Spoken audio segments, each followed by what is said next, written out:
The tale of the man-eating jinn. Long ago, in the mountains of Canaan, small tribes lived peacefully. Each tribe consisted of around 50 families, residing in caves, wooden huts, and homes made of mud and grass. Their livelihood depended on herding sheep and goats. Every day, they took their animals to graze on the green grass of the mountains and protected them from wild beasts.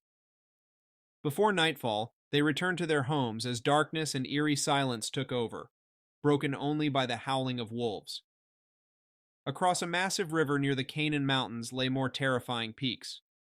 The locals believed that these mountains were home to supernatural beings, including jinns. Legends said that these jinns had once been sighted by their ancestors. One evening, a fearsome man-eating jinn flew into the village and attacked the tribespeople, abducting one of them. He carried his victim across the river to his magical castle, where many other jinns resided. Fear and panic spread among the villagers. A few days later, the jinn returned, taking another person. To avoid being targeted, the villagers left their livestock in open fields, hoping the jinn would feed on the animals instead of them. While this strategy worked temporarily, their livestock began to dwindle.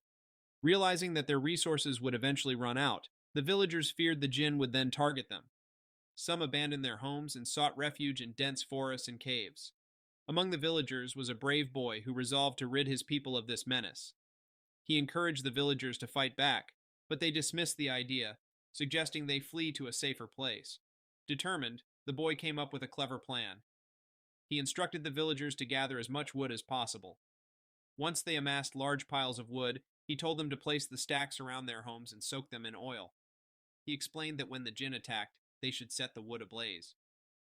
One day, while herding his sheep, the boy spotted the jinn flying toward the village. Acting quickly, he hid his sheep under thick trees and ran back to warn the villagers. Following his plan, the villagers prepared to light the wood when the jinn arrived. As the jinn descended to attack, the villagers ignited the piles. Flames rose high, surrounding the village. The fire scorched the jinn's wings, rendering him unable to fly.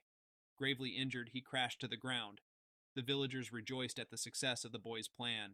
They used axes to sever the jinn's head and threw his remains into the flowing river of Canaan. From that day forward, the villagers and their livestock lived peacefully, free from the terror of the man-eating jinn. Moral of the story: bravery, wisdom, and unity can overcome even the gravest dangers.